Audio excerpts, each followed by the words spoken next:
Good morning, everybody. And you wonder why I'm talking to a microphone. That's why, because we are recording this whole session for people to watch afterwards on YouTube, because everybody wants to come, but either they're not in Monaco or they don't have time, and some people at a late night, and some people cannot walk through the rain. So you know what it's like, right? It's one of those things. And I was just talking to Kelly for a minute, and we're talking about leaving legacies and about doing something special. And I think Emma Kate Ross, Kelly Gordon, I think you're doing something that's going to leave a legacy. And I'm so proud of the two of you, and I think you're amazing, and I'm not going to take your shine away, because it's all you today. So give it up to these wonderful women, Emma Kate Ross, Kelly Gordon.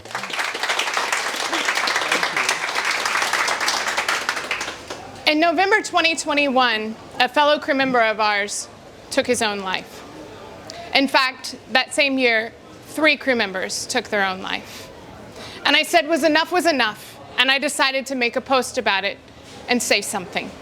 Having been there myself, wanting to take my own life because I couldn't stand the stress of it anymore, I decided that I had to say something. In February of 2022, I found 2 gentlemen standing on the swim platform of my boat, Pete Southgate of Cayman Flag State and Ingle Jan de Boer of Lloyd's Registry. And they said to me, an hour and a half later, they said, Kelly, you've got to run with this. You've got to do something. You've got to say something. So here we are, several years later, 840 Instagram, TikTok, LinkedIn, and YouTube posts later, with a lot of talking internationally, a launched survey, and with Emma on my side, we're going to jump into the survey, the data that I've collected. We're going to talk about it. And what I can tell you is that we're making strides. We are making a difference. I see it in my DMs. I see it in the emails. I hear it on the docks about how crew members and even shoreside support are feeling more empowered to speak up for themselves, speak out for their own crewmates. But what I can also tell you is we're not doing enough fast enough. And we've got a ton of work to do. So here's how this is going to go today. This is a very conversational setting. So if you guys have been with one of these with me before, we present the data, we talk about how we can fix it, what's currently going on. These sessions always end up very conversational. So there are no rules. You've got something to say, let us know. We prefer you say it into the microphone, because we will be posting this a little bit later. So I just want to start off. We have 4 different sections of the data that we're looking at. And if you haven't taken my survey yet, please take it. Sitting on each of the seats are 2 different cards. One of them has a QR code on the back of it, and it's a link to my survey. We're getting a ton of data so far, and this survey has been put out by ACREW, it's been put out by myself, and it's been put out by Suntex Marinas. We're collecting the data. This is huge. So what I'd like to start off with is by sharing some of the first bits of it. Over 50% of crew have said that they've considered leaving the yachting industry because of the effect that it has on their mental health. 62% of crew and shoreside support have experienced a mental health decline since they've joined. 24% of crew or shoreside support claim extreme low or poor health by working on board, but 76% say they're much happier when they're off the boat. That's sad. 1/4 of us are saying that we're not well when we're on, and 3/4 of us are saying that we're better when we're off. 45% say their mental health has declined since joining the industry. That's almost 50% of people that are saying since they've joined this industry, their mental health has deteriorated. Top contributors to this, and I think we can all identify this within any industry, is burnout and fatigue, crew politics, tension, poor sleep. I think it goes without saying our sleeping arrangements aren't the best. But this one gets me. 59% of crew members say that a decline in their mental health is because of poor leadership. So what that means is 60% of the time, captains and department heads are doing a lousy job. So we've got to step it up. But it's not just the captains, it's not just the department heads, it's all of you, whether you're on board or whether you're on shore. So I want to go to Emma here. Emma, if you don't know Emma, I think everybody knows Emma at this point, but Emma runs her own mental health first aid course, is a huge advocate for changing the landscape of mental health in the industry. So knowing that as you come on board, there's a half a chance that your mental health is going to decline. What can we do about that? Well, I mean, thank you for introducing me. That doesn't project you, so you have to project. Oh, there we go. Okay, perfect. That's just for recording. Good to know. I think, obviously, the statistics, maybe they're shocking, but they're not that surprising, are they? It's just really hard to listen to them when they're quantified. So it's really great that we're getting data, that we're now having, and this whole thing. Can you guys hear Emma in the back?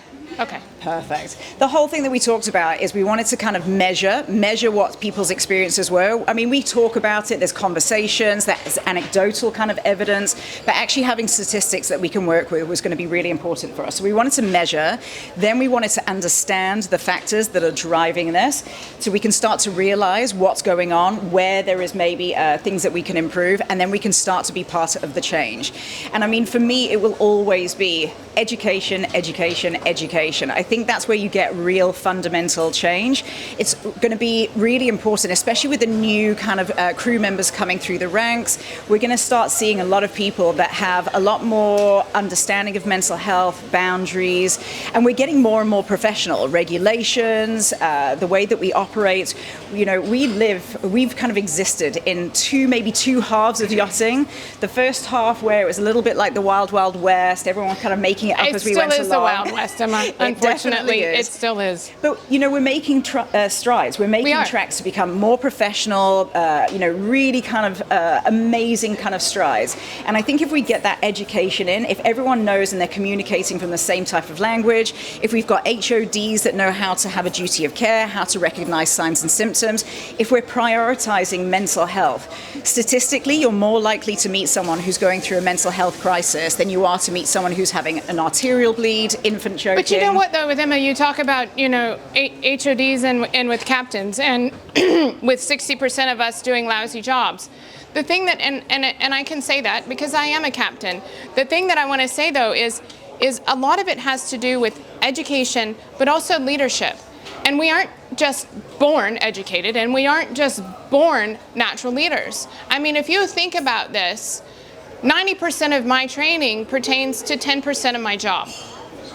So I go through all of this schooling, all of this sea time to learn how to run a boat.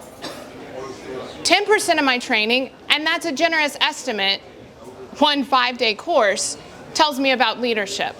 So now all of a sudden I'm supposed to go, well, crap, you know, 90% of my day is only where 10% of my training come from. Yeah. You know, I spend 90% of my day peopling, and nobody taught me how to people.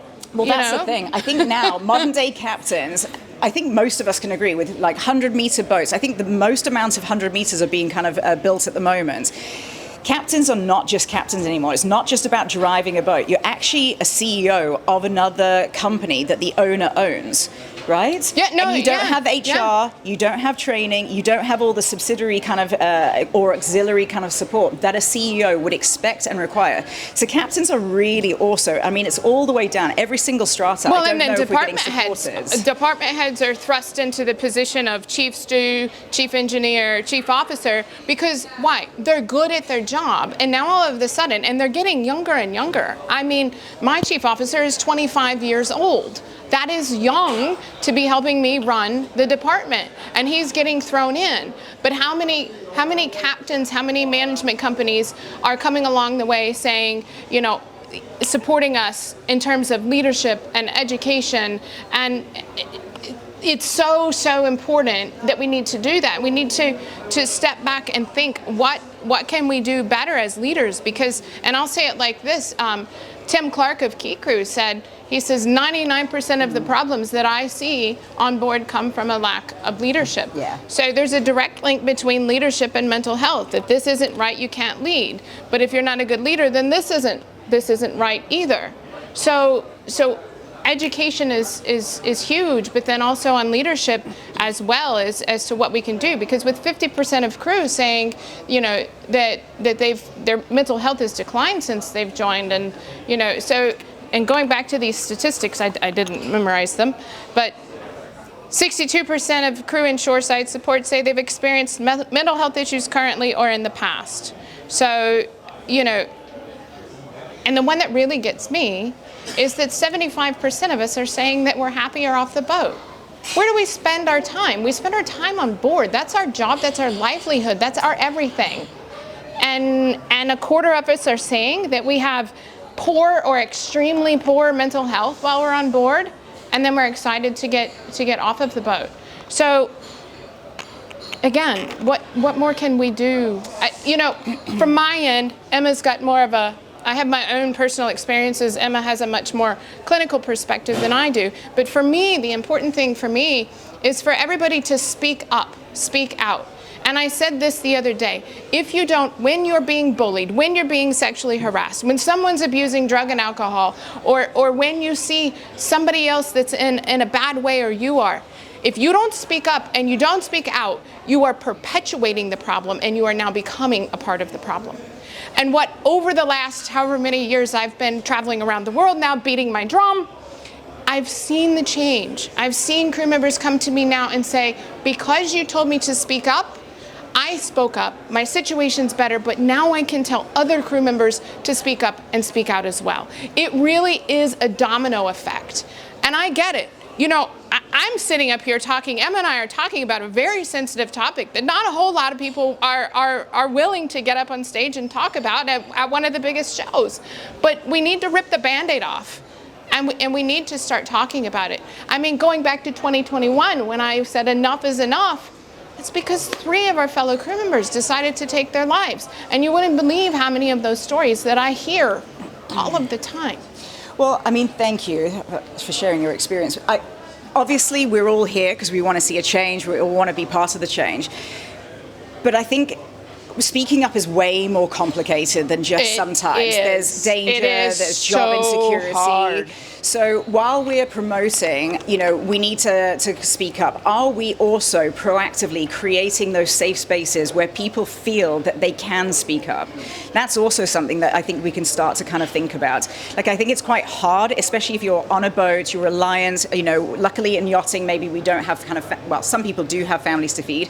In shipping, in other parts of kind of seafarers, like this is maybe the sole breadwinner. So speaking up is not as easy. We need to start thinking about how to create either accountability, more openness and accountability. We also need to see what happens when it does go wrong. So we were talking, Mel, do you mind if I just introduce? Mel is Mel White. She's part of Seize the Minds. And you were part of a really interesting webinar yesterday with a London law firm. Do you mind just kind of saying where the industry's going? Thank you. Thanks, both of you. Yeah, it was just an interesting point. I think this webinar was specifically on a bit of British legislation to the Equality Act that is changing regarding sexual harassment.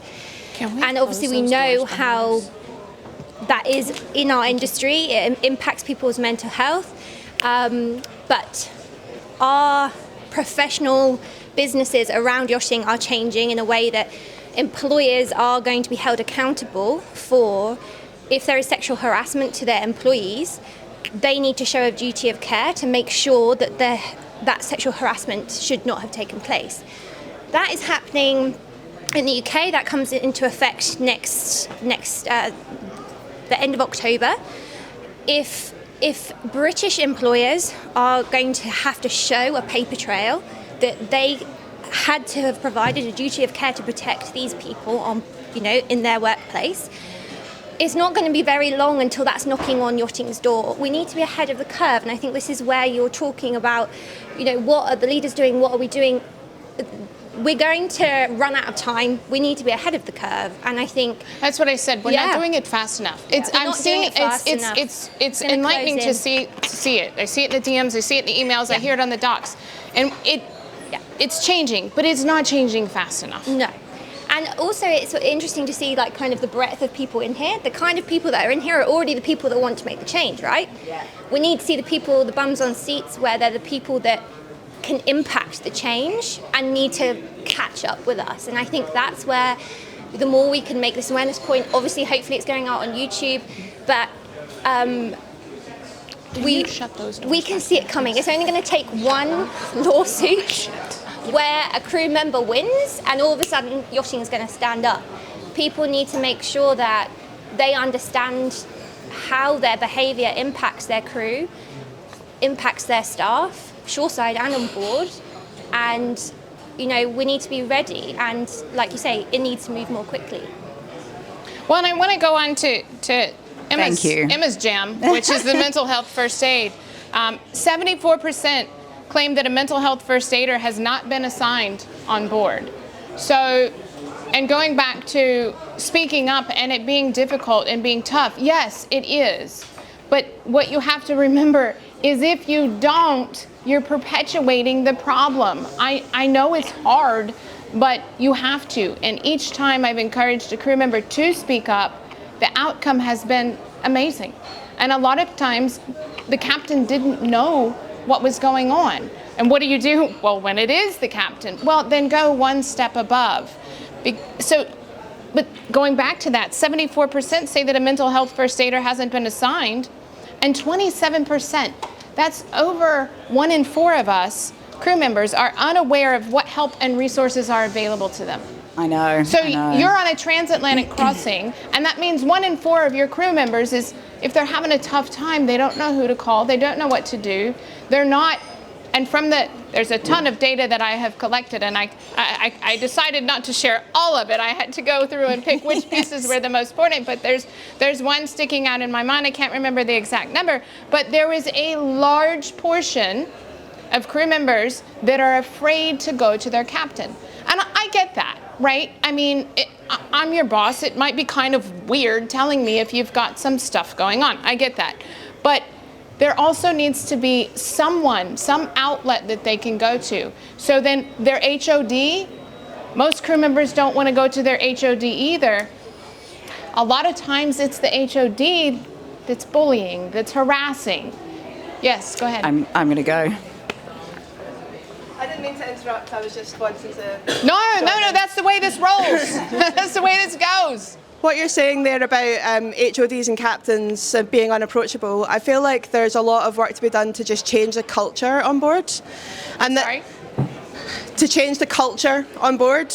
So the captain walks the walk in terms of looking after his own mental health, and the HODs are all encouraged to do that, and then feed that down to their subordinates so that they all know.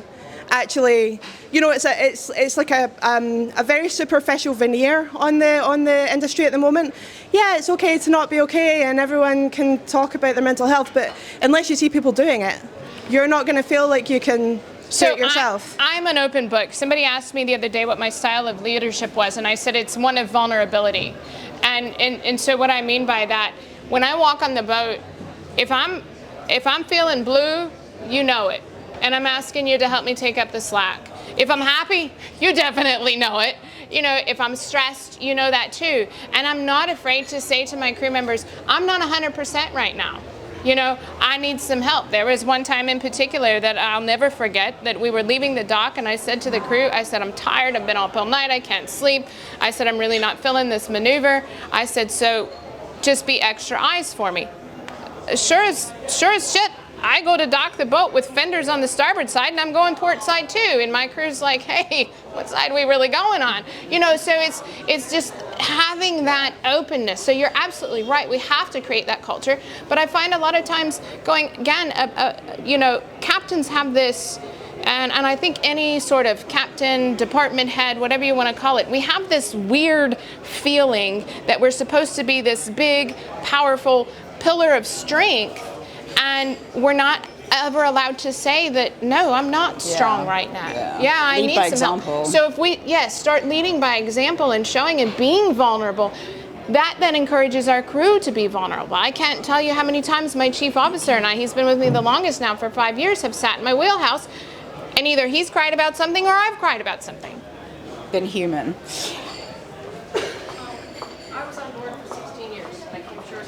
Hang on. We're recording this. I was on board for 16 years, and I came shoreside in 2010. Can you speak up? I captained from 2005 to 2010.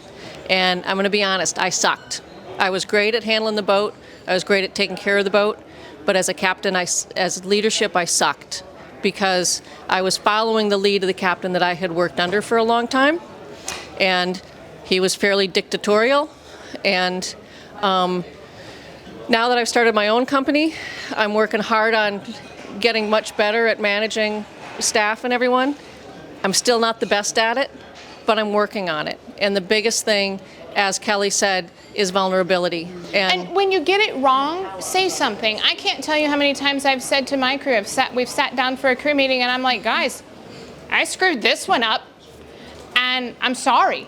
And my own insecurity is feeling that they're gonna, yeah, you did, you really screwed that up. They look at me and they're like, it's all right, you'll get it right next time.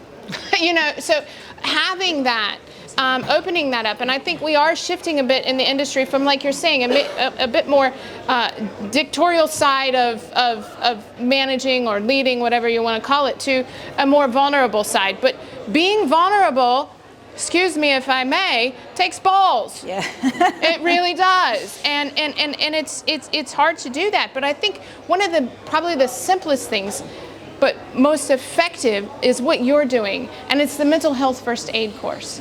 It goes back to education.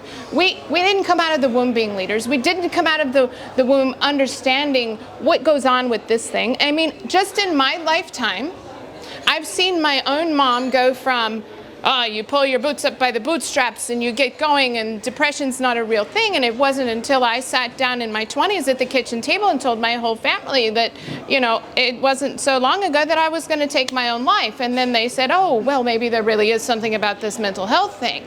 So I've seen in my own lifetime, even just my mom's attitude shift 100%. from you just get over it and move on to, whew, this is a real thing. And it's been the education. And so I think the simplest thing that we can do, crew and shoreside, is a mental health first aid course. That's the simplest, most basic. I mean, raising awareness, driving down stigma, and education are really powerful in getting kind of systemic institutional change. That's what I think. I mean, I'm curious to know as well what everyone else thinks. Do we think in our industry, do we think the biggest change comes from education, empowering people, educating people, giving people skills and knowledge to be better leaders?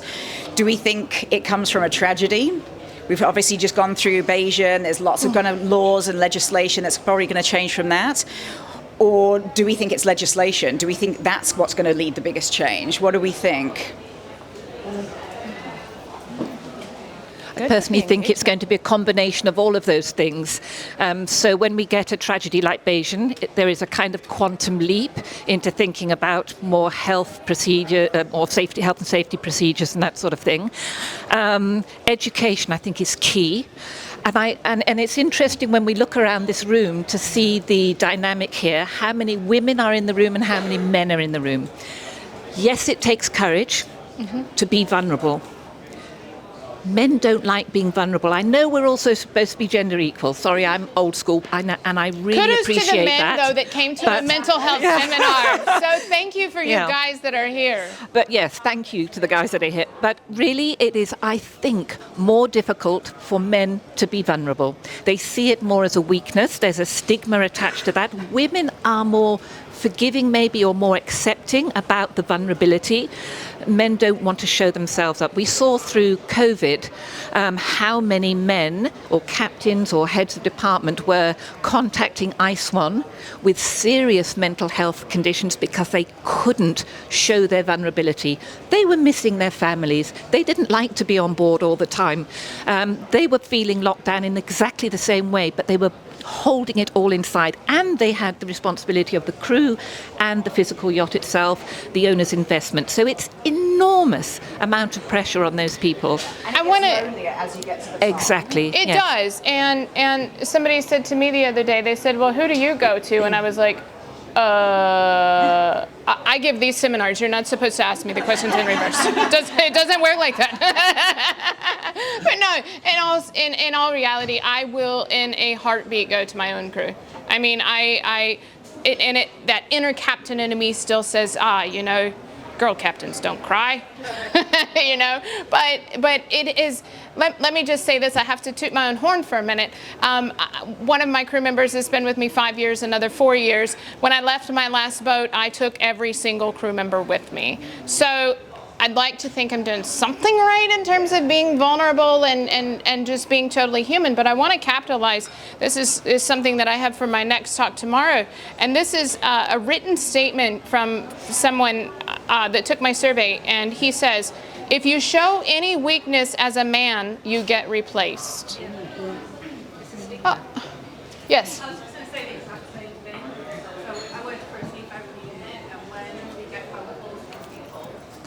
When we get phone calls from people, it's usually at the point where they're ready to actually decide.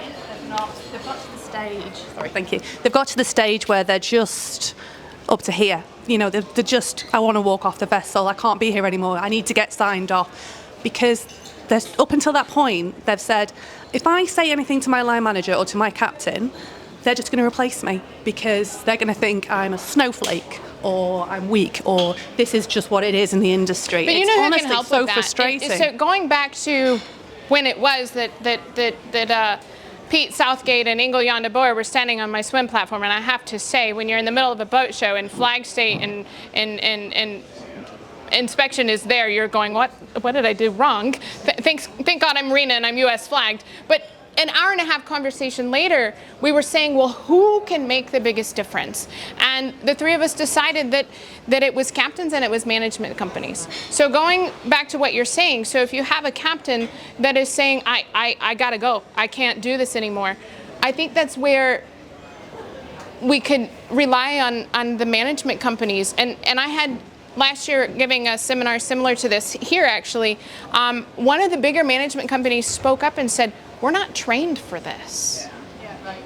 And while I was kind of somewhat frustrated in my mind from the captain's perspective with management saying, well, management needs to do more, when she spoke up and said, we're not trained for this, that was a light bulb moment for me.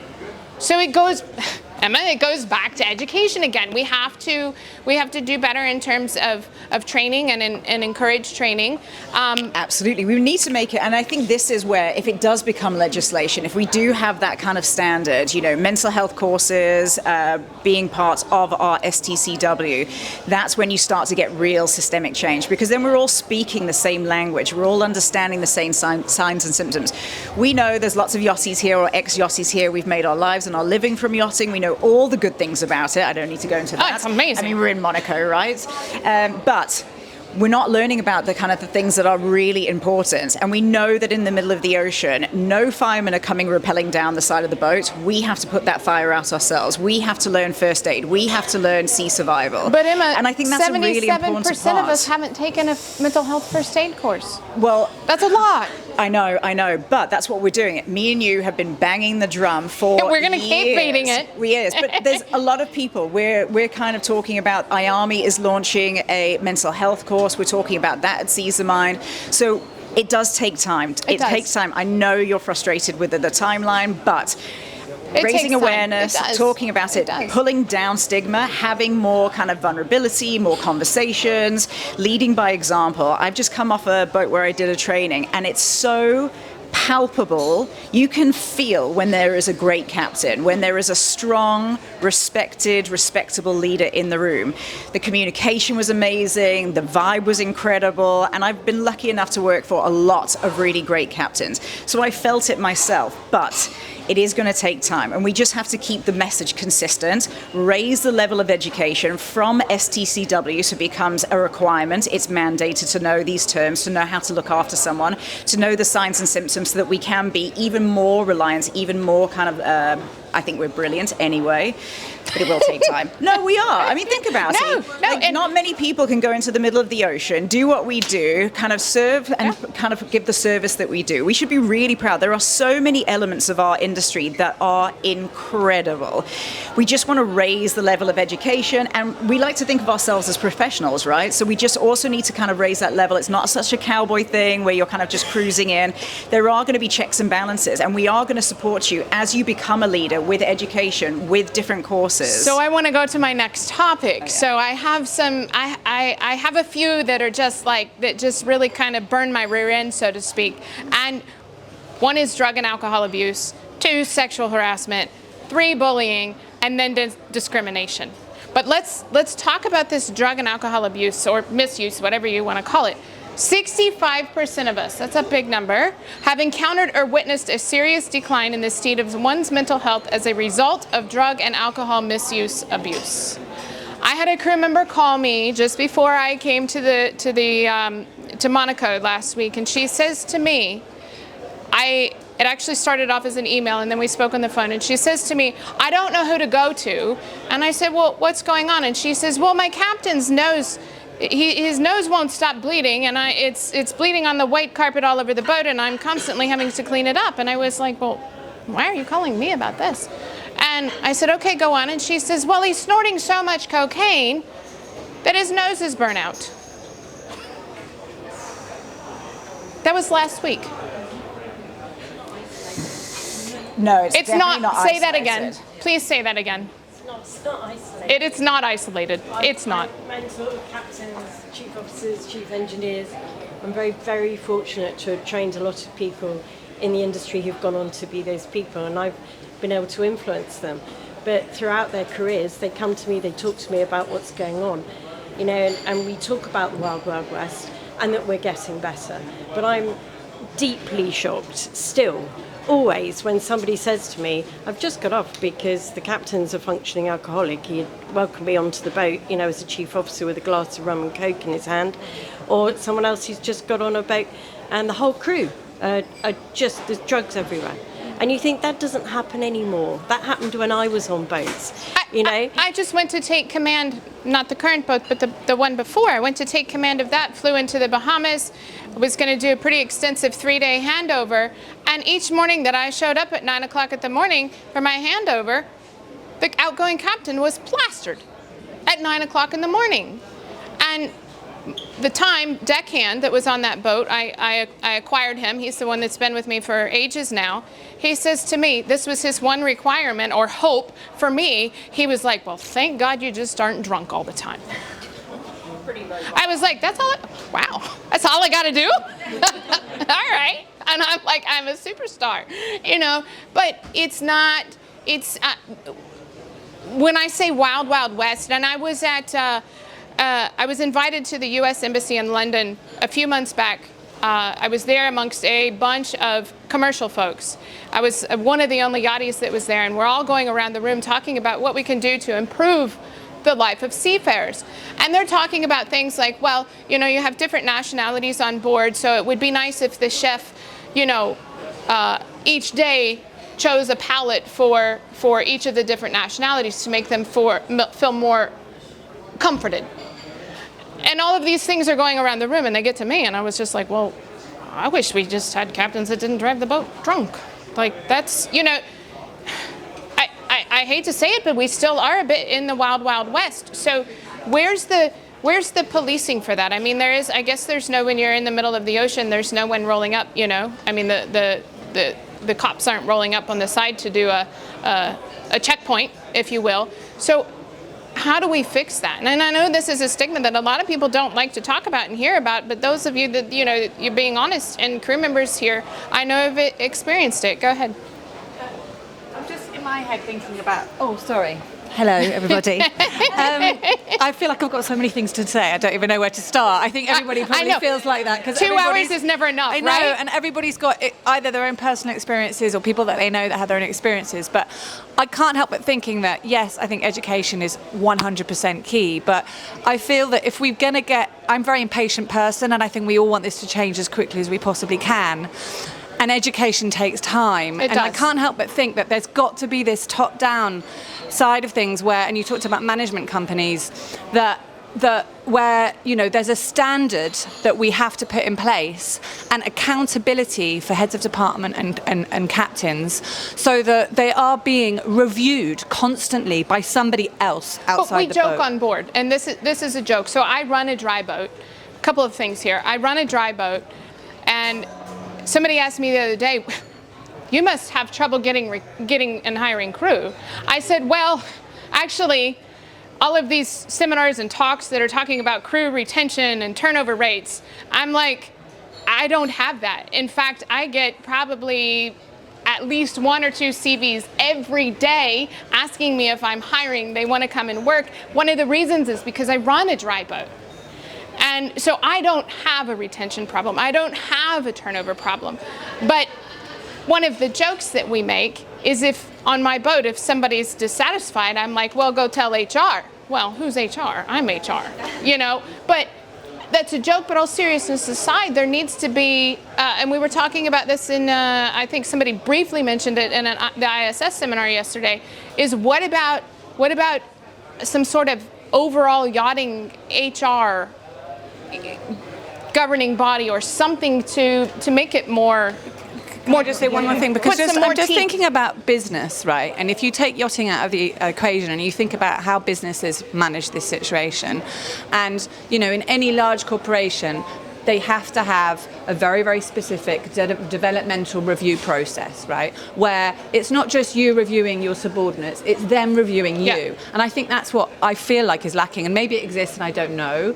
But where are the crew feeding back on their heads of department and the captain? And there's this, and I think on boats like yours, clearly it probably happens, but there's a lot of boats where that doesn't happen. And I think the only people that can make that happen, or not the only people, but it has to be whoever they're reporting to outside the boat. And I was thinking about that too, the having some sort of, and I've talked about implementing this on my boat. There's only 7 of us though, and the reason that I haven't done like official paper performance reviews on them and them on me is I think it'd be kind of weird. There's only 7, so if something did come back, I know everybody's tone. So are they going to be honest with me anyways? But then I think, yeah, they are, because when I walk on the boat with my resting boat face on, they're very quick to say, what's your problem today?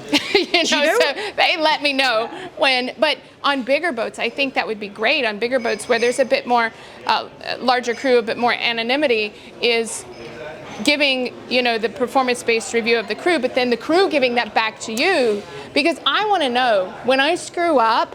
I want to know. I mean, I love making mistakes, because the best thing about mistakes is you get to learn, and I love to learn. So I think if we had something like that. Together and then pass on to yacht management companies, and the yacht management companies are then accountable for their captains. Yeah. Do you know where we could? One tiny little facet that we could change. One tiny little facet that we could change that a lot of boats are starting to do now, and I think we could start here. How many people do exit strategies, exit interviews?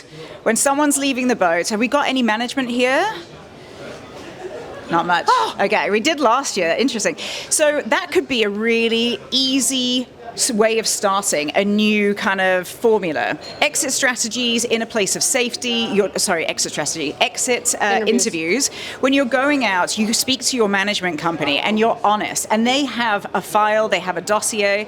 It's also going to be really important if there is going to be legislative change, if people are going to be held accountable, management agencies, that would be a great way of protecting yourself and potentially starting to get some real data, real kind of real-time data about how people are going out. Again, some people might not be honest because they still fear they want a good review. There's that safe space. But at least, if we're creating those safe spaces, we keep saying we need crew to have safe spaces, but are we creating those safe spaces for them?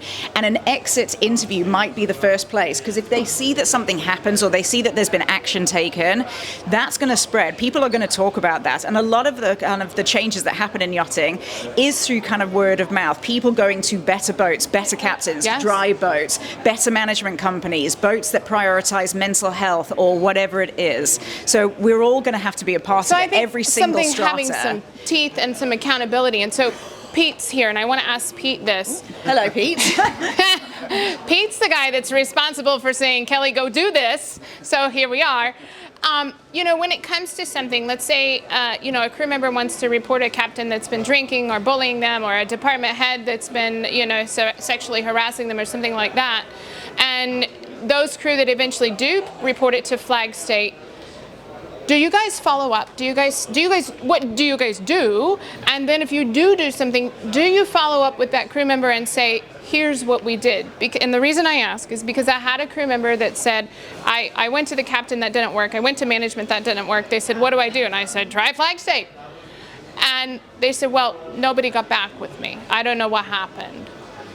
Probably, can you hear me? There's no, it doesn't project, it's just recording. Okay. You're gonna have to yell. Okay, I can do that. No, so I mean, just coming back to the the enforcement mechanisms that you spoke.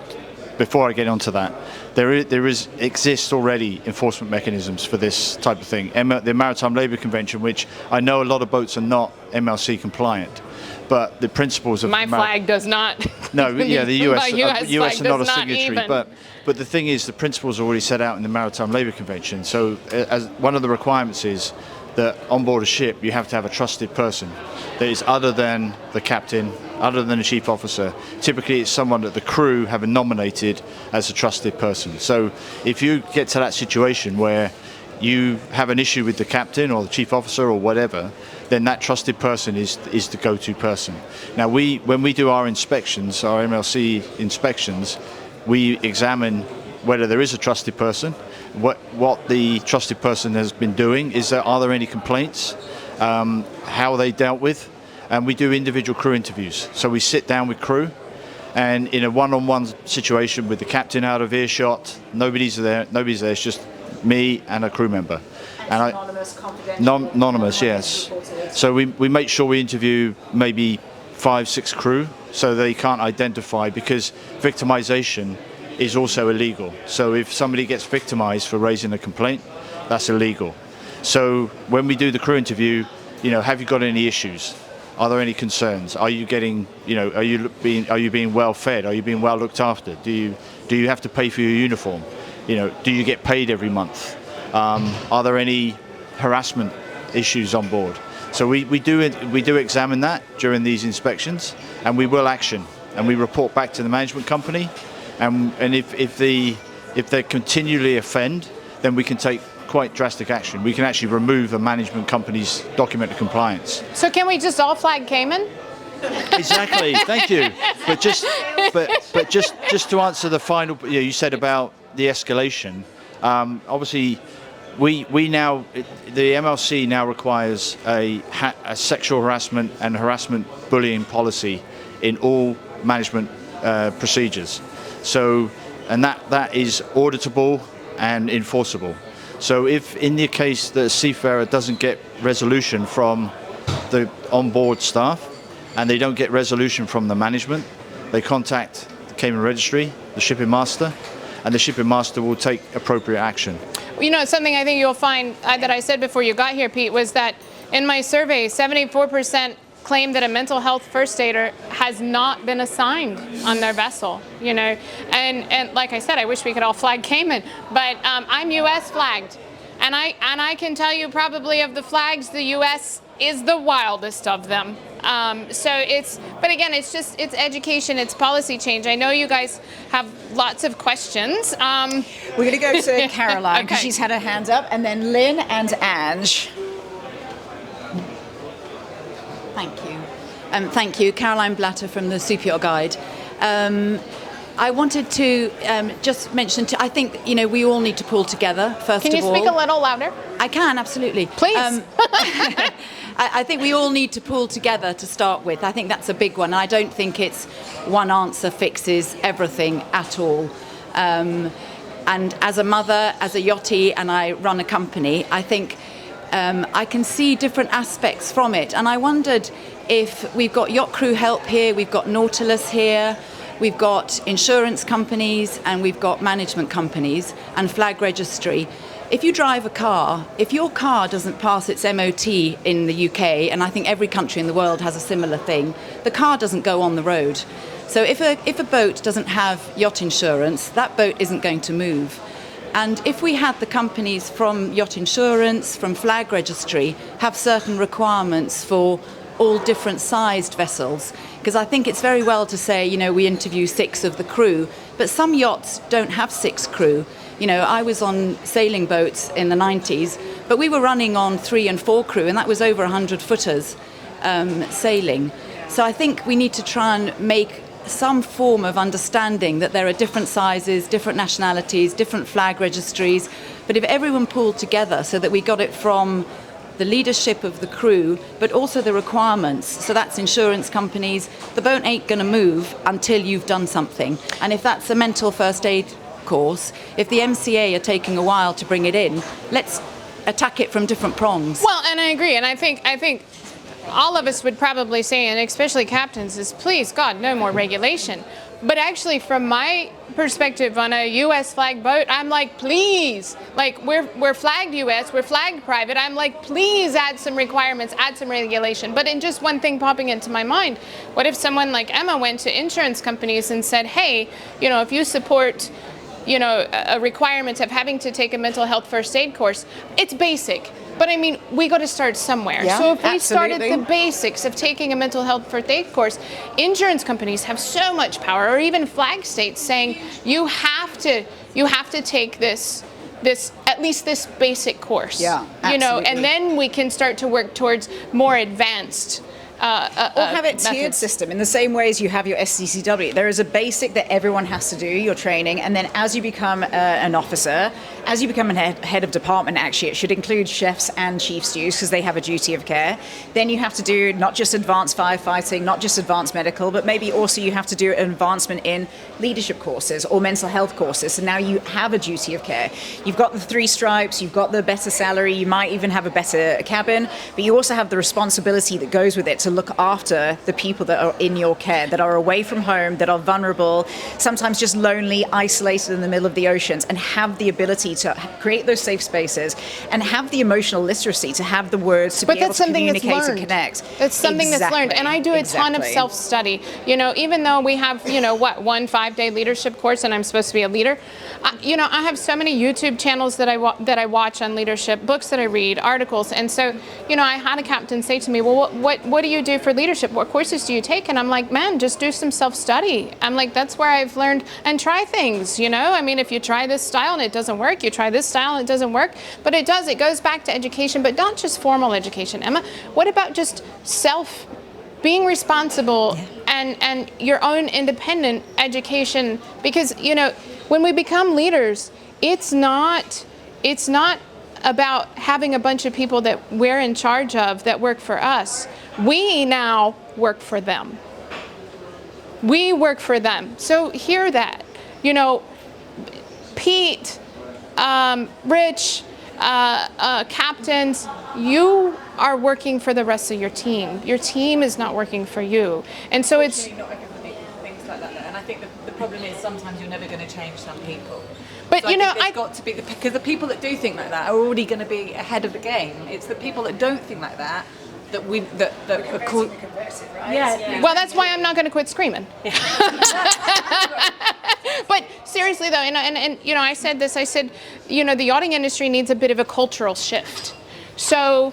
And it's the domino effect. Again, just going back, you know, to the crew members, you know, we talk about all this stuff that's not exactly the most brightening for our days. But what is brightening is, like I said, and I said again, the DMs that come through, the emails that come through, the stuff that I hear on the dock that I mustered up the courage to speak up.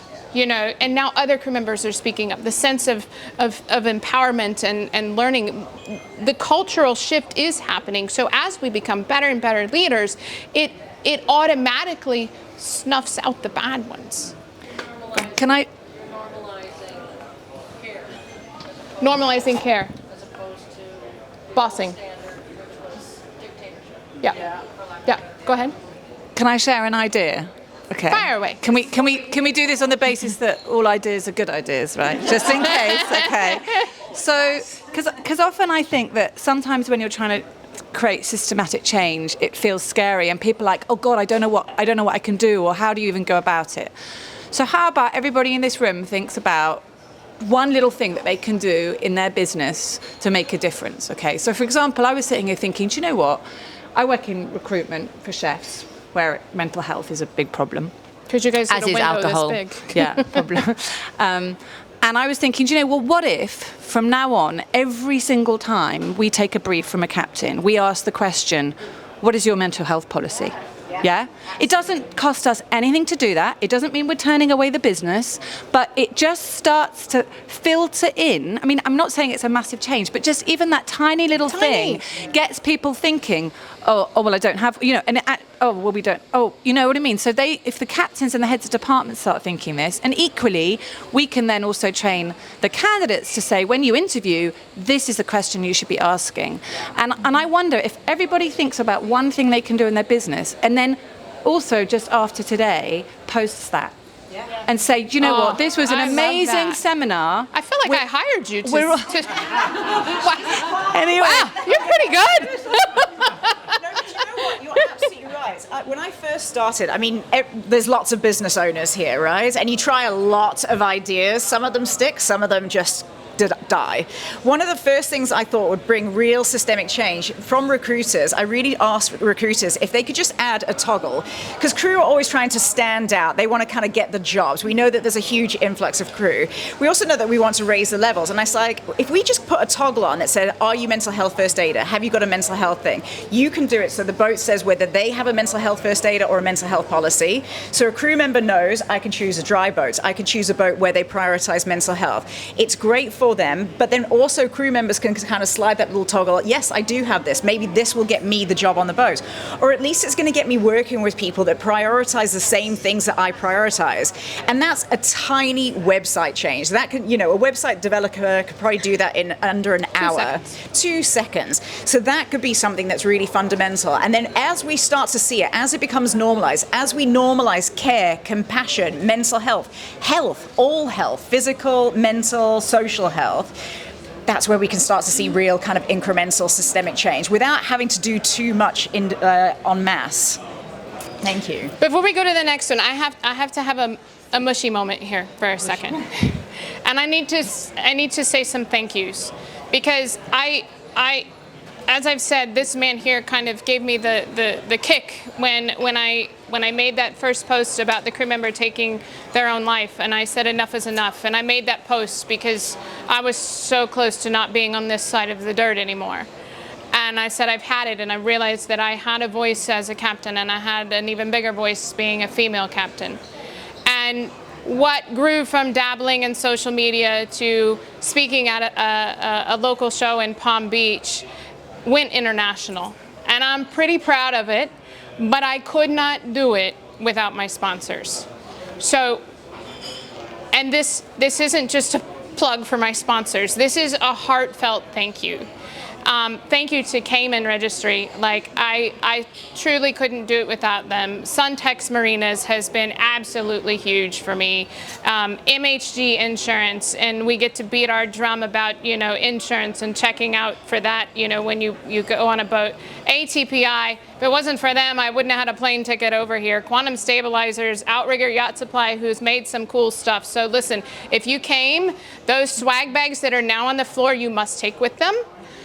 I don't want to travel back with them. You must take the swag bags. Also sitting here on the benches are 2 different cards. On the back side of that is a QR code. If you haven't taken the mental health seminar, please, please, please take it. The more data, the better. There's also another one for another way of supporting my cause or whatever, is I did launch some merch.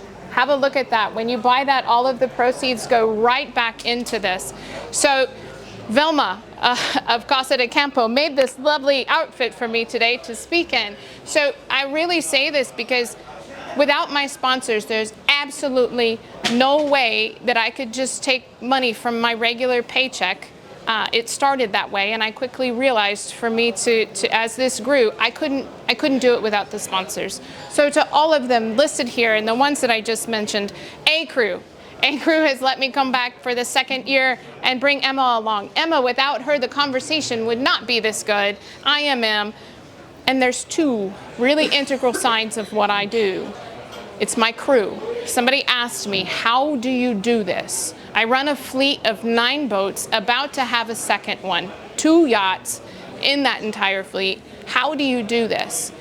Without the crew that I have, there's absolutely no way I could do this. And my social media team, they're not here with me today. Alex, my engineer, is default engineer, social media, boyfriend, carrier of bags, but without them and the behind the scenes, there's no way I could do this. So that's my mushy moment. No, that's great. And I mean, it speaks. Thank you to everybody that really, truly supporting me beating my drum all the way around the world. And you can't do it alone, right?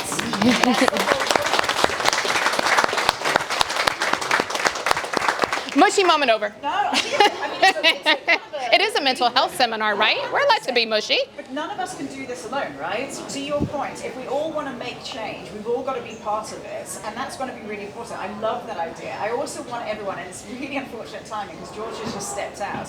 One of the things we can start to do really proactively, does everyone know about ICE1, about the amazing yacht helpline? Emma, oh, you got your microphone?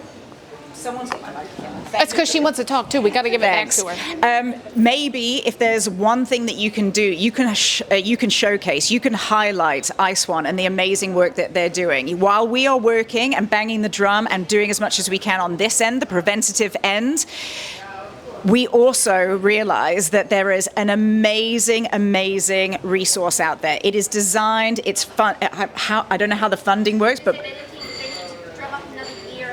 right, so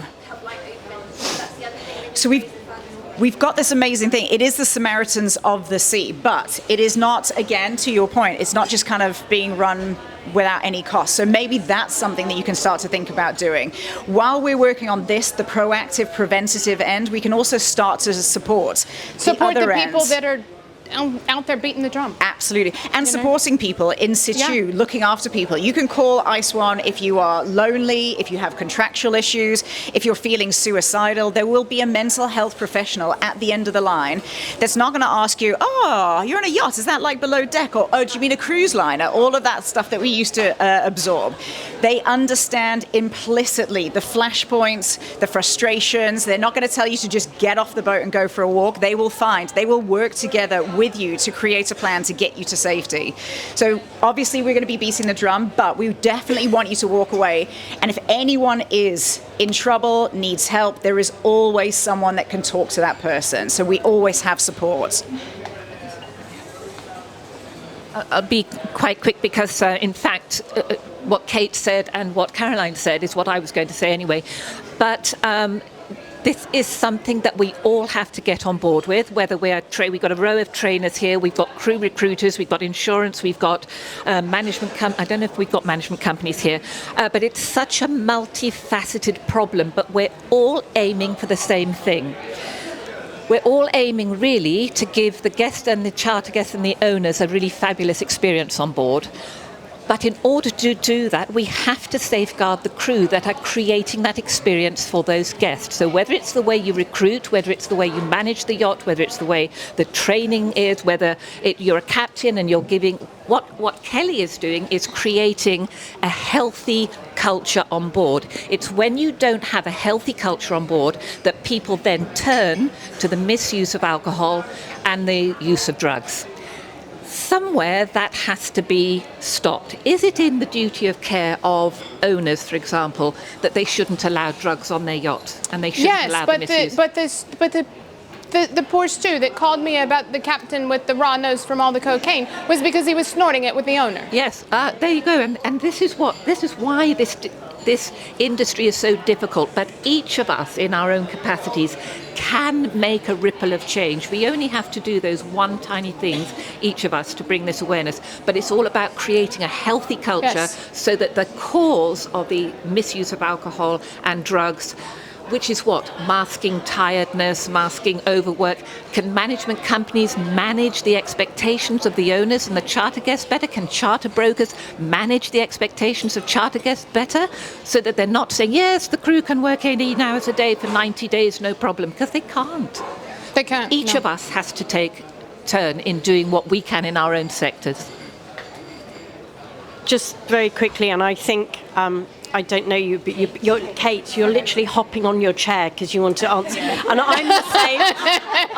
I think there's a lot of us who just go, oh. But very, very quickly.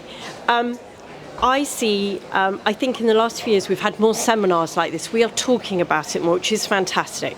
We've had management companies come into seminars as well and talk about it and embrace it. And my concern is that there is a lot of talk, but that doesn't actually filter into actual action. Earlier, you were talking about crew holding people responsible and being brave enough to call out and say, this is not right. And the problem that most of them have, regardless of whether they're a junior crew member or a senior crew member, is if they have to go around or above a captain, if the problem is there, if they have to go to the DPA or to the management company, very frequently they are met with either total disinterest or they are good friends with the captain, so they prioritise the captain. And that's something that Pete and Ingle and I spoke about. Or made clear they have to leave the vessel. So it is vitally important that we don't get virtue signalling from the top, saying, yes, we love this and we are implementing this in our fleets. I'm afraid my experience is some of the people who are saying that the loudest, the crew on the ground who work within those fleets, have a very different experience. Oh, I've seen it. I've seen some people beating the drum, and I am like, you're beating the drum and you're one of the biggest hypocrites. I know that. But and I know Emma's huge on education. I am too. I mean, for crying out loud, I come from academia. But I am so huge on the empowerment and so huge on the crew speaking up, because that is such a domino effect. And yes, it takes guts. I mean, it takes a lot of guts to speak out. But just the handful that I have seen speak up in the last, it is, like I said, then they say, because of you encouraging me, now I can encourage him or her. You know, and so it does, and then it starts to this cultural shift and to snuff out the bad ones. So you have a moral obligation to yourself, to the rest of the crewmates. And I say this again: if you don't speak up and say something, you're now part of the problem. And I know how hard it is. I know absolutely how hard it is. I still am in situations sometimes scratching my head going, oh my God, do I say something? Do I not? It's awkward. I absolutely get it. Something else I wanted to comment on is you're talking about captains and going around captains. Let me tell you, something has happened in this industry that has glamorized the captain so that we're gods and goddesses of the sea. No, we're not. And I encourage more and more crew members, speak to them, say something to them. You know, I mean, like I said, mine will call me out in a heartbeat if I'm walking around with a stick up my butt, you know, and I want that, you know. So again, we're not gods and goddesses of the sea. Yes, please have a respect for the fact that, you know, I carry the license and it all falls on my shoulders. Please have a respect for that and the years that I've put in to get to where I've gone. But if you've got one that you need to speak up to, by all means, speak up to them. Yes, Pete. Oh, Pete's. Thank you. So, I mean, and I think the cultural swing has to come both ways. I mean, just to give you an example, when we do MLC inspections, which obviously it's staggering how many crew are not aware of their entitlements. And I'm talking just about MLC. You're talking about, you know, am I entitled to repatriation? Am I entitled to medical care? Some of them are so blasé about it. They've never been instructed on it. When the crew member joins the boat, they're given an induction. You know, there's your life jacket. Here's the escape hatch. Here's how to open a watertight door. But are they told, well, this is a person you go to if you've got an issue? You know, you're entitled to this. This is your medical card, your medical insurance card. If you need to see a doctor, use this. It's not part of the induction, and the crew. Pardon? Well, I think really it's on the recruiters. I think the lady there mentioned about recruitment. I think if recruiters were to say, look, these are your rights and obligations. So when you sign on to a boat, you've got a pack that says these are my. These are my protections that are available to me. Now, unfortunately, not all boats are MLC compliant, but that doesn't mean it can't be rolled out across the industry on a voluntary basis. So you join up on a boat, you've got a pack of information that says, yes, I've got this, I've got that, I'm entitled to this, I'm entitled to that, and just to, you know, slowly, engender in the crew that they have got somewhere to go, they have got rights, and they can enforce those rights. So I think that's really, so it's not just about coming from the top down, it's got to come from the bottom up. Well, leadership, and I've said this time and time again, leadership is a two-way street. And he just said it. It's top down, but it's bottom up. So I don't care if you're the newest crew member and you're stuck in laundry all day long. You're a leader too. Every single one of you on board or in an office is a leader. And so it's from the bottom up and it's from the top down. Go ahead. I think it's super important what you just said, because I have a great example. We had on my current boat, there was a really, really good chief officer and safety officer, and he made sure that everyone was taken care of, that everyone knew the drills, and he always told us that we can come to him with all of the questions we had. Problem is, there's a lot of racism on board of my boat. There's bullying. There is a lot of disrespect. So he quit, and he was like the one person where I was like, okay, I can always go to him, apart from also my cabin mate. But that's like a problem, because especially the captain, because it comes from the captain basically. And we had the DPA on board as well. And they were sitting in the crew mess making racist jokes. And I'm German and I know a lot about racism and I can take a lot of jokes. But you're just sitting there as a crew member and you're like, so what am I supposed to do? So let me go there. And physiologically. Because bullying grinds my gears. And 70% have experienced bullying 55% of the time, and the split was even, so about 27 and 27, the bullying was by the captain or the interior crew. You are twice as likely to get bullied on the interior. I have my own thoughts about where that comes from and I'm going to genderize here because it's obvious the interior is largely women. And us women can get pretty catty and we can get pretty competitive. So my challenge to you is to adjust her crown. Don't rip it off when it's crooked and stomp it into the ground. We don't need to compete for housing anymore. We don't need to compete for a mate. We're not back in the Stone Age days. So the cattiness, the bullying, the just downright mean that women can be needs to stop. Huh? There's a reason why women are pitching themselves against one another, and it's not really coming from women themselves. It's coming from that inherent. It's coming from within too. If you get resources, everyone's turning on each other. I don't think it helps to tell women stop being catty to one another. You need to look at the bigger picture of what's causing that in the first place, which is patriarchy. And also, you think it's patriarchy? Yeah. Why? I'm interested. Georgia. I wasn't even going to talk. I know. How can I explain? It's inherent structures across all society, not just yachting, where it is. It's too early for this. Where it's been built that way, that a system that has been built by men, that is upheld by men, and therefore it's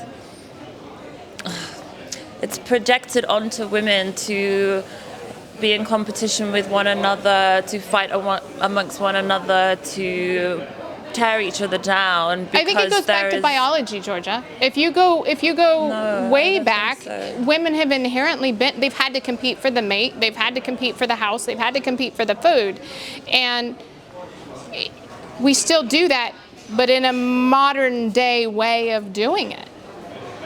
But I think maybe what Georgia's trying to say is because of these systems that allow men to maintain an easy life for themselves, it's easy to pitch the women against each other and say women need to check themselves, they need to adjust their behaviour, blah, blah, blah. They're too emotional. It's not that. It's actually that we're living in a society where that behaviour it's a handy distraction because we're telling the women to sort themselves when actually we need to look at the structure behind that, which is allowing abuse to occur by keeping people, it typically is men and typically white men, in a position where life can remain very easy for them. And that is where this industry is very difficult because the majority of leaders are men, the majority of leaders are white men. There is these issues that we are experiencing that actually impact even their own mental health. Men's mental health is impacted by this misogyny as well. Men have to deal with this and don't understand that that's actually they're a victim of that that culture as well, and they're part of that system. And not Kelly, but when I've met other women captains, they have said to me, "Oh, I've got to where I am because I haven't been like other women. I've been stronger. I've been one of the men." And so I got where I am just by being me. I don't know what that is, but I think, yeah, you're saying that there's. It's a very interesting perspective, and I will say this on a very just basic level. Captains, yes, are mostly men, but even the female captains, I will go out here and say we're all a bit more boyish, a bit more tomboyish, a bit more. We would. And they'll if say you gave things me like, I've got balls. If you give me a choice, Kelly, do you want to go hang out with the guys on deck and be in the engine room, or do you want to go look at all the pretty things with the stew and go through the heads and the beds? And I'm outside. Sorry, So then, but that dawned on me when I said that in one of my talks, and I was like, oh my God, have I been forgetting my interior team? I need to. So as male captains, and even as myself, who is more inclined to go and be on the outside, I think that and what I've heard is from the stews, and I've seen in the data is another one of my data points. Did I write it down? I didn't, but there was a huge number. I'll have to look it back up on how folks were saying that they left the interior because of the lack of leadership, largely because the lack of leadership on the behalf of the captain. They felt forgotten in a way. But bullying is something that is huge for me. It really, really grinds my gears. And just the stats, I'm just sharing the stats, is you're twice more likely to be bullied on the interior than you are the exterior, and 70% of crew have experienced it. The two biggest bulliers, I've seen this with my own data, I've seen this with key crew's data, is the captains and the HODs on the interior. And so that's something that we also need to address, is the bullying is tremendous. The racism. I was in a shipyard a couple of years ago, and somebody referred to my engineer as the Mexican. And you want to see me go from 0 to 60 like that. And I'm like, what did you just say? I'm like, why are you referring to the Mexican outside? First of all, he's Cuban, but why do you want to generalize like that? And I'm proud to say that I've got a very diverse boat. I have a black Bahamian, I have 3 Latinos, and then there's 3 of us regular boring white folk. But I have a very, very diverse boat. We have to be very careful, though, knowing that we all come from different cultures, different parts of the world, that one of mine in particular crew members, she's a jokester. And so we're always kind of blurring that, writing that fine line of when is joking too much, and so it's something that you have to be conscious of, and you have to nip it in the bud right away. But let me also say this, what may come out of my mouth as a joke might not be a joke to you. So sometimes just a simple, hey man, that's offensive to me. Can we not joke like that anymore? It solves it right there. Just for the record, because you looked at me, my captain has the same nationality, so I was not affected. It's still not great. Sometimes I just find people in the room that I need a place to talk, so. So we're going a little bit off kind of scale, but myself and Mel work with restaurants in London where jokes and banter are very much, I've been a chef for the last 15 years, so you can imagine, female chef, lots of banter that I've had to establish. And I've never really known how to protect myself, because there is that feeling like if I speak up, you get rejected. No one wants to be rejected on a boat. There's some kind of evolutionary process where we feel rejection. If we're not part of the tribe, that's social death. No one wants to feel that. So what do? We were kind of chatting about this morning. What do? Do you swallow yourself and become inauthentic? Do you speak up and risk kind of social death?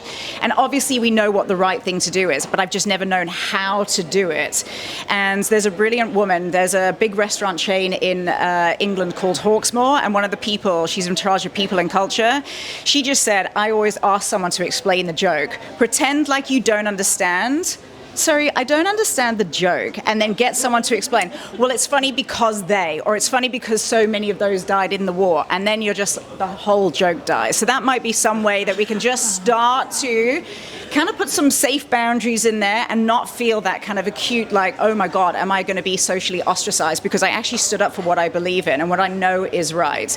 It's hard, but we have to start doing it. We are going to have to be part of the change that we want to see. It's hard. It's super hard. And I get it. We have bills to pay. We have, some of us have, babies back home. We need to put food on the table, and we're taking care of entire families back home. I get it. It's hard, but you need to also think about, if you stay in that toxic environment, not saying anything because you've got bills to pay, what's the end result? The end result is not good.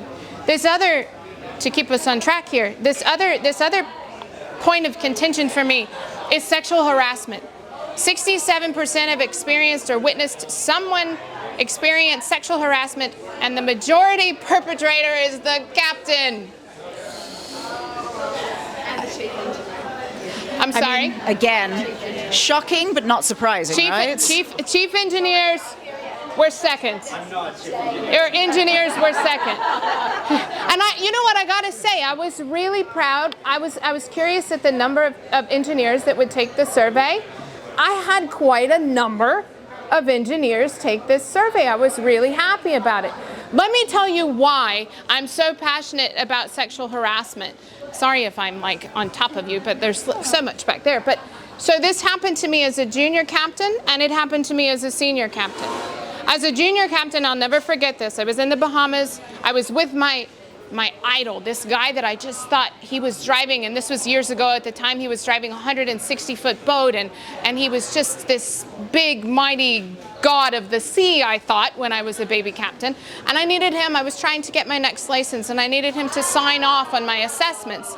We're driving down the road in Nassau, and I said, hey, will you sign off on these assessments for me? You've run with me, my abilities, blah, blah, blah.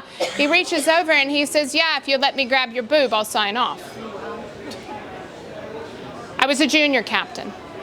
The one that really sent me for a tailspin was just a few years ago. I consider myself a senior captain, a very well experienced one, and I kind of like to think I'm pretty well respected. We had been working really, really hard, and so I decided to take my whole entire crew out for a day off. We went to the beach, little beach bar. I'm in my swimsuit, and as we go to leave, I run a dry boat, I do, but this was a day off. If you want to have a few drinks, that's fine. He had a couple too many, and as we're leaving, in the middle of a very busy beach and a very busy beach bar, he rips my bikini top off for my boob for the whole entire world to see. If that can happen to a senior captain, a well-respected captain, I know the stories that I'm hearing about the rest of the crew, the junior crew, being sexually harassed, they're true. So that one really hits home for me. And there's unfortunately a lot of it going on. Emma, what do we do about it? Well, I know, do you want to just stand up and share about ice ones and the statistics? I was actually gonna just, I had a minute to gather my thoughts on what I was trying to say earlier. Please forgive me, I have terrible jet lag. But it plays into this point very well anyway, so I think sorry to circle back, Kelly. Yeah, sorry to circle back, but just, I think it's really interesting data that bullying is more prevalent for the interior. And information like that is actually really useful to someone like me, because I'm a project manager at Ice One. We can start on data. Yeah, exactly. So we can start to look at maybe, really focusing on something like that in terms of the projects and the resources that we develop. And I want you to know this is not only my survey that has shown this consistently, it's also Key Crew's survey that has shown that consistently. But I just want to say the reason why I said that I think it's unhelpful to maybe say, the interior, the stewardesses are catio, or, they're bullying each other more than other departments, is you have to look at things like, look at what stewardesses are typically expected to wear, how they're expected to look, the fact that they are sexually harassed. Of course that's going to have an impact, and it's going to cause unrest within the department. So I think we just need to look. So at when I joined, that bigger, I wanted the bigger comment. impact of behaviors like that, and then why maybe they feel there is nowhere else to turn other than. When I joined the boat that I'm on now, there's me, then the CFO I work really closely with. I have direct contact with the owner, but more so the CFO. And he says, hey, I told him, I said, somehow it come up. I've never had to ask permission to buy uniforms. I just get uniforms. We need them. And something came out and he says, well, wait a minute. Uniforms have to be run by the boss. I said, what? Why do I have to run uniforms by the boss? Well, the previous captain, we had an issue with what he was, and I said, oh, you mean the skirts that are so short you can see the woman's vagina falling out as they walk up the stairs? And he says, yeah, those ones. I wasn't going to say it like that. And I said, yeah. I said, we won't have those kind of skirts on this boat. I went to the deckhand on the boat, stayed with the boat, and he says, yeah, the captain ordered those skirts and said specifically any stew on the boat has to wear this particular short skirt. And I've heard other captains say, actually, I interviewed a stew, was going to take her on freelance, called her reference around, they check out. This one captain goes on and on about how good she is. And then at the end of it, he goes, well, there's one thing you should know. And I said, what's that? She's big. I said, huh? Big? What do you mean? Big. Oh, okay. So I played into it and I said, well, big how? Like, well, extra large skirt. And I said, like what size? Well, like size 12. And I said, well, then that means I wouldn't be able to work on the interior of your boat because I'm a size 12. He goes, but she's big. And it just was disgusting because I'm like, why are you worried about, and another boat saying that if a woman's any bigger than a size 6, she won't be hired. Or the men on the deck have to be 6'2". And I'm like, well, I'm screwed all the way around to get hired on that boat because I'm short and I got a big butt. So yeah, Georgia, the sexual harassment. So Emma, what do we do? Oh God, I mean, that's a much larger question. we could have a separate seminar. It's endemic in the industry. Look at the marketing. Look at the parties and the events and the step and photo things where it's always the cute little girls. It's not just yachting though. I mean, the whole world is getting more hyper-focused on physical attraction and bodies and all of that. I mean, we've got a billion dollar industry of Ozempic, weight loss drugs, fitness, anti-aging, all of that kind of stuff. So we are particularly bad in yachting. We're a very self-selecting bunch, as we know, but I don't think we have to recognize that it's a problem, but it's a much larger societal problem that's going to kind of also need to be addressed. I'm going to go, hang on a second. Hang on a second. I want to go to Vilma in the back of the room, and I have to say thank you to Vilma. Vilma dressed me. Honestly, I'm very special to me. What I want to add is, I also am a fashion designer. One of the things that I always try to do with any of my clients is Can you speak up a little, Vilma? Yell at me. Can you hear me now? It doesn't project. It just records. So yell at me. Okay. One of the things about this subject, about the self-image and everything, that we deal with that in the fashion industry too. But one of the things that I do and that I push a lot in my clients is, if you are one side or not, that's not the matter. That's not important. It's how do you feel. Okay, health is the main thing. But the first person that has to start stopping this is the person in the mirror. You cannot be pushed to feel, to look, or to behave like other people want you. Okay, and you need to be sure you have to be the first person. Say no. This is what I am, and if you want this, well, with everything that inside, that's fine. I'm not going to change because you want me to change my size or something like that. So in our hands is the power to change that. Okay, healthy is one thing, but image or be so selfish is completely thing. And I'm in the fashion industry. Okay, let's clear about that. But one of the most important thing is yourself, is your inner self. You are important no matter what. You are beautiful no matter what. This is my thing. It takes a long time, though, Vilma, as women to get there. And you're right, media and everything doesn't really help. You know, I grew up in 3rd grade about this size since I was 3rd grade. I mean, I got a butt and boobs when they were not cool. And I was made fun of, and I actually quit high school from bullying. I quit high school at 15 because I was consistently from grade school called Porky because I was this big. But as I got older, I learned to embrace my curves, and I love them now.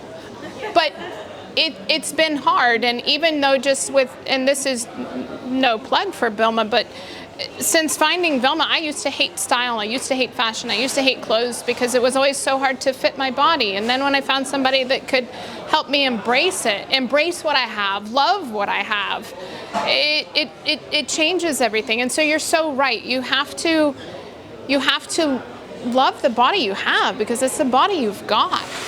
But going back to it, the sexual harassment, and I hate to say the biggest one is the captain. Kelly, can I just come in?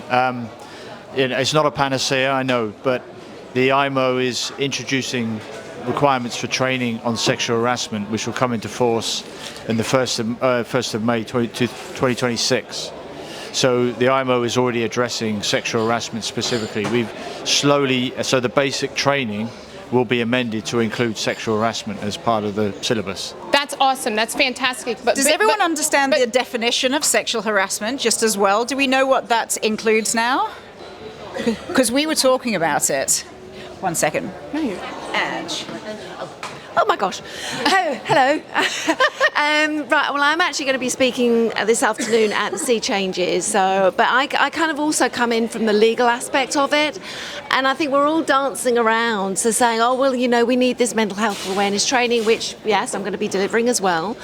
But at the moment, you know, you forget that sexual harassment, rape, violence, bullying is illegal. Guys, you've got to report this. It's illegal. Yes, you can go to Flagstone. Yes, you can go to your management company. Yes, you can go to your captain.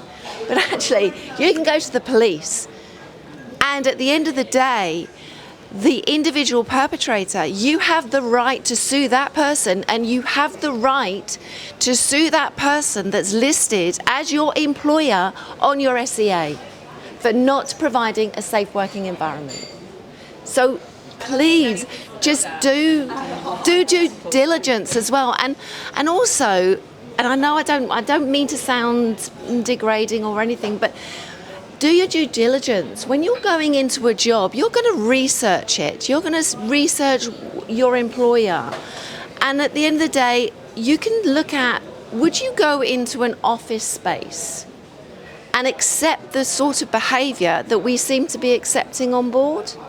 I doubt you would. You don't have to do that on board either.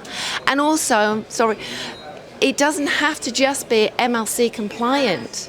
A private vessel has just as much obligation to provide a safe working environment. It doesn't have to be Well, we're MLC. humans. We deserve a safe working space. NDAs? How does it work with NDAs and reporting if we're going down the kind of legal route? An NDA and the situation you are in is an illegal situation. NDAs go out the window. NDAs go out the window. Mel, sorry, because I know you've just kind of been talking about this as well. What's the kind of, where's it going? I mean, how are we going to get the biggest impact? Is it going to hit people legally, financially? So to say, I mean, I think that's a good point. People don't know from their contracts you can sue. It's extremely difficult for people who've experienced any form of sexual abuse to come forward. And it's maybe not at the time. Also not at the time, it comes out later. What's quite, I think it's not revolutionary, but what people are now beginning to understand, it comes in all different forms. Mm-hmm. So if there are, what is required for sexual harassment to be deemed sexual harassment is creating an intimidating atmosphere where someone feels belittled, that they feel unsafe. If there are is everybody is sharing pornographic images around the crew mess table, and one person walks in and that makes them feel extremely unsafe. That is grounds for sexual harassment. That the employer needs to find a way of showing we've kept that person safe. It's people think, oh well, it's a pinch on the bum, or it's a slap on the bum, or you rip your bikini top off. Oh, it's all in jest. Or I'm just sending this image to you. It doesn't matter. I'm sending it to you on WhatsApp. It doesn't mean anything. It can still count as sexual harassment.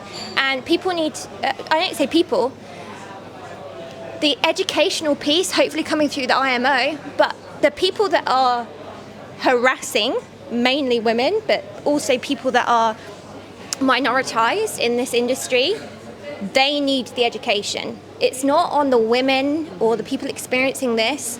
Obviously, inevitably it does. To report it, it always comes down to that victim having to do it. But men need to understand what harassment is, and they need to check themselves. And I think, again, this goes back to some of the training we do in the hospitality industry, not just in yachting. We're just about to run a women's safety course just for men to go on. But it happens to men too.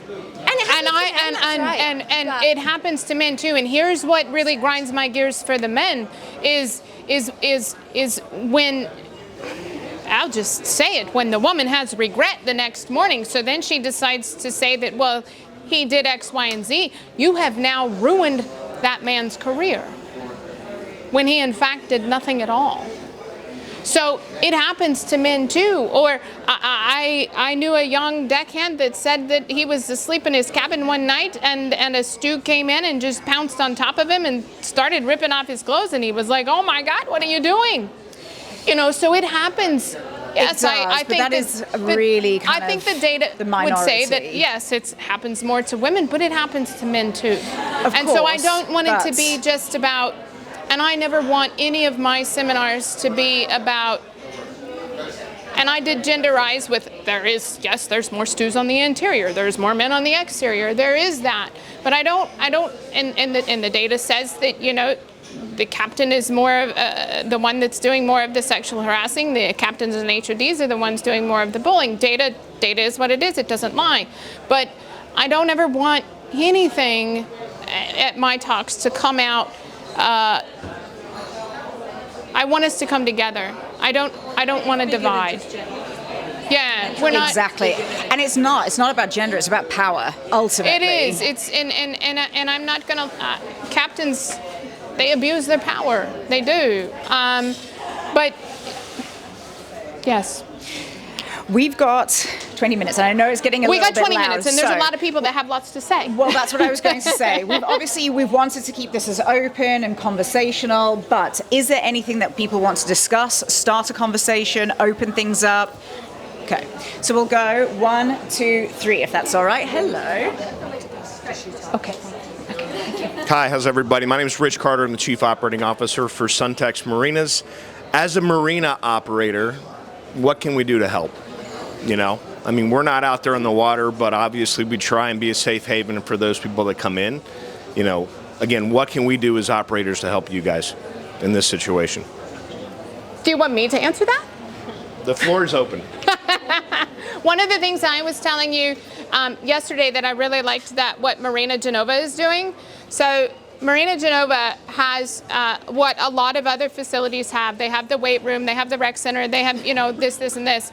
As with what I know Suntex is going to have in some of their up and coming marinas that are being rehabbed. But one of the things that I would love to see, and we started to talk about this yesterday, is what if marinas had like a morale officer? I don't know what to call them, but Marina Genova has a Spiros. Spiros is amazing. What Spiros does is when the marina plans all these events, Spiros goes and he pulls the crew off of the boats and he says, come on, we're going to go play basketball, we're going to go play kickball, we're going to go play a game of soccer, or we're going to go on a tour of this nearby city, or all these fun activities, because the marina, they can plan them, but they can't pull you off the boats. What if you had a morale officer at the marina that was in charge of taking care of the crew? I just think what Marina Genova is doing is just like, oh my God, I think it's amazing. The other thing that I can say, general manager and assistant general manager, and this has nothing to do with you being one of my biggest sponsors, saved me in a very big way a few years ago when I had an owner really just trying to demolish my career. And they were a set of bad owners. And Rich's GM and assistant GM stood up for me and said, no, this is not the way that it's going to be. So just being on our side, not just being on the side of who's paying the bill and bringing the boat in, but helping us, seeing what we need, and that just standing up for me was huge, because I was in such a bad place that I thought this particular owner was ending my career and I was done. And Jeff and Andy went to bat for me. Yeah, we're building more and more of our marinas to center around crews, right? So again, whatever we can do. Anybody else have any ideas? That's a really good question. There you go. Hi, I'm India. I'm from Super Yacht Crew UK. I was just going to say that, like, facilities-wise for crew always goes a long way. So when I used to work on yachts, it would be like a dream if there would be a gym or a pool in the marina, or just anything that helps bring the crew together and something that we can get involved in. I've been to marinas in Stabia. They had like a little paddle pitch, or anything that you can do, or even like a barbecue area, or some benches even, because absolutely. When Jeff gets out there and he cooks on the barbecue, I love that. I mean, you'll get us off of the boat super quick if there's hamburgers and hot dogs. But it's I think what you're saying is the little things, right? Yeah, it is. It really is the little things, because when you have been on a boat for so long and you just want to get off and blow some steam, however that might be, it's just really nice to have something. Oh, there's a football pitch over there, or there's a tennis court. Let's go, and or even just like a games room. Right. Jenga. Yeah. Do you know what I mean? So these are little things that you do take for granted. And then I was at Bahia Mar just last week doing some stuff, and I walked into the captain's quarters, and it was so cool to see 3 crew members crashed out taking a nap for their lunch hour, and and it was so cool that they had a place to get off the boat for their lunch, and they just went and they just passed out in the middle of, on the couch for a quick nap. Anybody else have any ideas for what marinas can do? Hi, I'm Xanthi. I'm new to the mental health side of things. I've got a business called Wave Wellness that I've just started up, this is my first time at one of these events. So I've been in yachting for 10 years and have been in plenty of marinas around the world that some have had fantastic facilities, some have only, like you say, had a bar that you can go and meet people in, and it does make a world of difference. I've actually spent the last 4 years working in marina management as well, so I know the challenges. Right. But I just wanted to touch on something that was mentioned earlier about having a mental health first aider on board a vessel. And I think we put a lot of focus on this and don't necessarily give the crew the support to be that person as well, because it is outside of that often chief stewardess or chief officer's role or their usual duties to do that position and to take on that responsibility as the mental health first aider. And I want to know what people think we should be doing, like from management companies and things like that. What should we be looking for to support those crew members, and how should we be utilising this outside of the vessel for that support system? Thank you. I'm coming to Carolina and Georgia. I mean, again, if everyone's kind of doing the same training, we're not going to ever be able to create a perfect place. But when everyone does know a little bit of first aid, we're not professionals, but we can provide that emergency responder support. And we're not trying to, put more pressure on people who already got kind of high pressure jobs. Sometimes it's just being that connective tissue between a vulnerable person that needs help and knowing about things like ISWAT, knowing about things that helplines, knowing how kind of systems are in place, knowing about Seize the Mine. We don't know everything, but for sure we can connect you with someone that can. So it's about building that community through education, through raising awareness, so it's not all just falling on one person. It's not falling on just the captains, just the management, just the HODs. It has to be literally all of us. And that's why it's brilliant that we get a full representation. We have all of the stratas working together, singing from the same hymn sheet, and talking and prioritizing mental health and holistically healthy workplaces.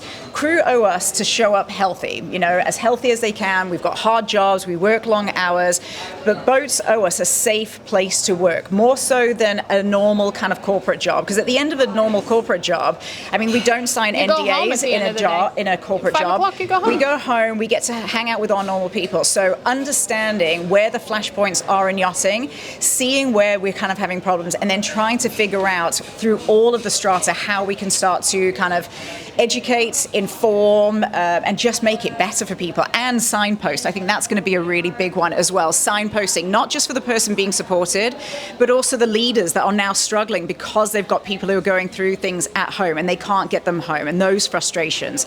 So that's where I think it comes in. I want to comment though on having the designated mental health first aider on board, and how you were saying that's a lot for one person. I think, or maybe Emma was saying that's a lot for one person, and it is. A lot of times it falls on the chief steward, the chief officer, but it's really everybody's job. You just said that. And the reason that I can say that it's everybody's job is, as warm and fuzzy and in tune to my crew as I am, my chief officer didn't show up to work one day, and I was madder than hell. And we were in the yard and we had a lot going on, and I needed him, and I'm ranting and raving, throwing a fit because he's not there. And Alex stops me, that's my engineer. He stops me and he says, wait a minute, slow down. He's like, because that's not him, something's wrong. And I was in my own head. I was in my captain head. I wasn't in my warm and fuzzy Kelly head. I was in my captain head, and we got stuff to do, and he's not here. And when Alex said, wait a minute, that's not him, find out what's going on, lo and behold, there was something I needed to dig into. There was something going on. So what I'm saying is it's everybody's job on board. And so I'm just that. It's not just one person. And just one point, also, you're talking about like if people are overwhelmed who have done this training, part of what Seize the Mind do is when you go through the training, we install like check-in chats to go back in to these people that have taken the training, which means that they don't just do this training and fall off the side of, like, we never see them again.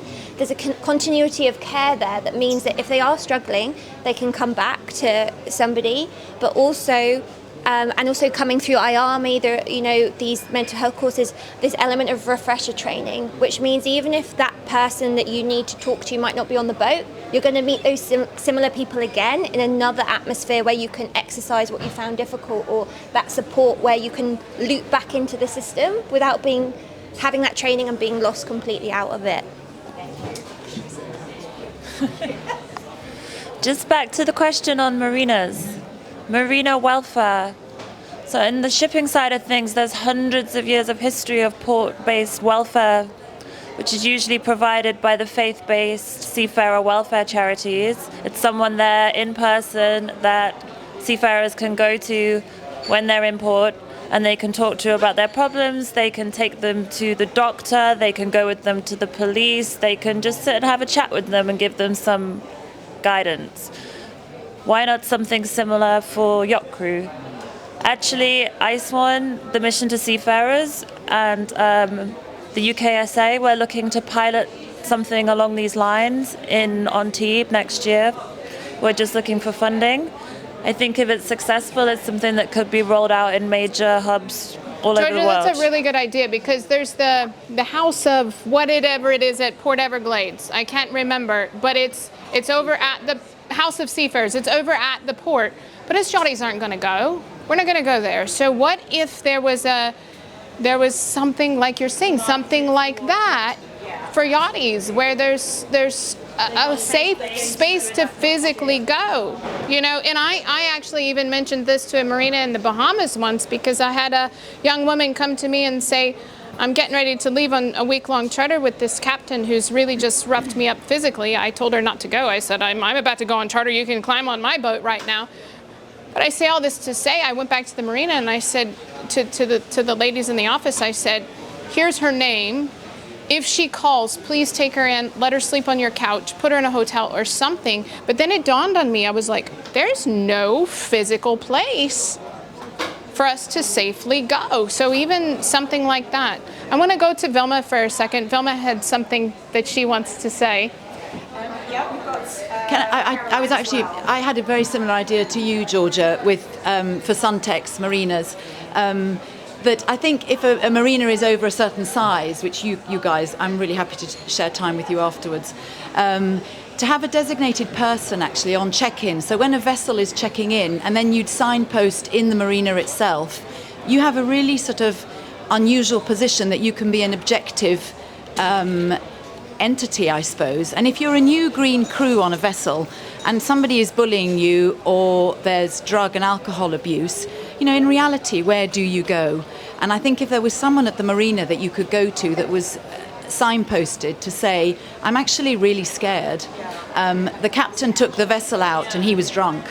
Or every social seems to involve drugs and I'm scared, I don't know what to do. I think if you, as a marina, you could signpost that. From a platform point of view, you know, we could put something on our Super Yacht Services Guide platform that actually highlights marinas that have got this and that are a facility. That's so we're a not good just idea. saying you're a marina that can take a vessel of up to 160 meters and, you know, depth of 10 foot, bang. That's what we are churning out that people are looking for. But if we had a special signpost to say, and actually this marina do quarterly mental health courses for all the boats, and it's something free and you can all attend and you'll get a certificate at the end of it, and we've even got an officer here who can come. It's attacking it from all sides, isn't it? And it's welcoming it to say, absolutely. And listen, we try and do that anyway with our teams. You know, you gave a great example. You know, we didn't have to have somebody that was completely dedicated. Hopefully, we're building relationships with crews where what happens organically, right? Our teams need more training on what to do with that information. You know what I mean? Like, you know, how do we act? But at the end of the day, if we're not building that relationship with the crews anyway, then shame on us. Because again, I mean, at the end of the day, I hate to take all of the glamour and glory, but the crew make it happen. Right. I mean, yes, we need the marinas, yes, we need the managers, and we need the owners, but I mean, we're the ones driving the buses. And so, yeah, anything you can do to take care of us is helpful. Good. Oh, yep, sorry. Don't forget. Wilma, and then we've got Joanne. Well, as I work also in a marina. I'm a marketing director in a marina in Casa de Campo in Dominican Republic.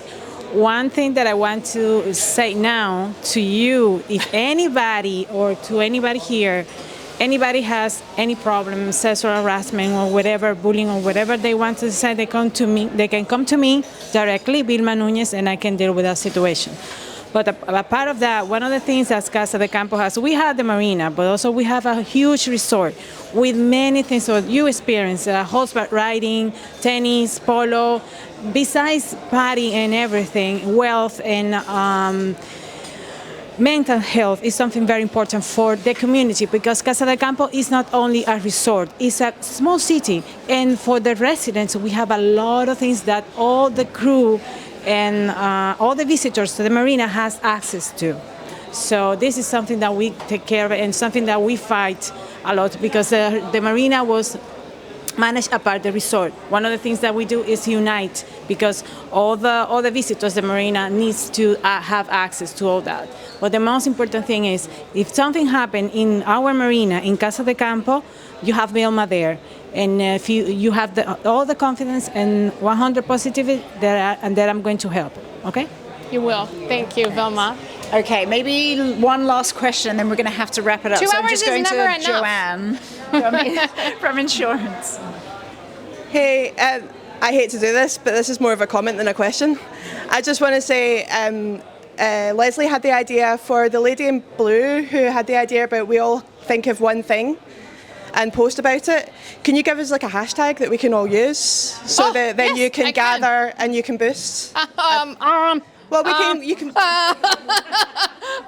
Think fast. Yachting Minds Matter. Thank you. Duh. Hello. That's my. I'm like, my social media team's not here. Yes. Sorry for putting you on the spot. Hashtag Yachting Minds Matter. And one more thing. You were saying just now that nothing happens without the crew. And that's true, none of us has a living without the crew, right? They pay our mortgage, and therefore every single one of our businesses that's making money from crew should be supporting IS1 to continue Yacht Crew Help. So if you're not donating already, please contact Georgia to see how you can donate. Sorry. Yeah, no, it's good. Thank you. Yep. Okay, last words. Thank you. I mean, how's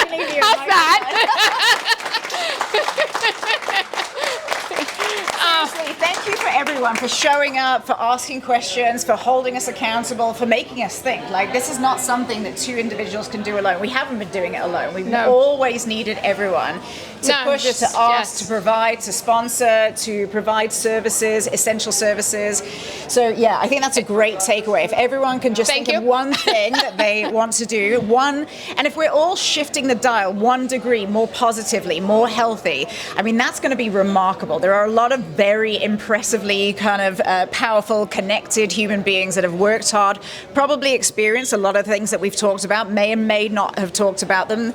So let's just dial it one crew member at a time. Exactly. And it's not just crew, it's shoreside too, but I am crew. So one crew member at a time. And it has that domino effect. And the change is happening already, not fast enough for all of us, but it is happening. And if we keep pushing forward, we will see more and more. So again, this is something, you know, that both of us are very, very passionate about. And for everybody that keeps coming and listening and following and watching and sponsoring, and thank you.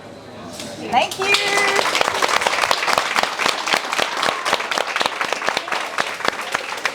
And feel free to network. There's some really amazing people. Take your bags with you. I don't want to take them home. Don't know IS1, introduce yourselves, chat. Thank you, everyone.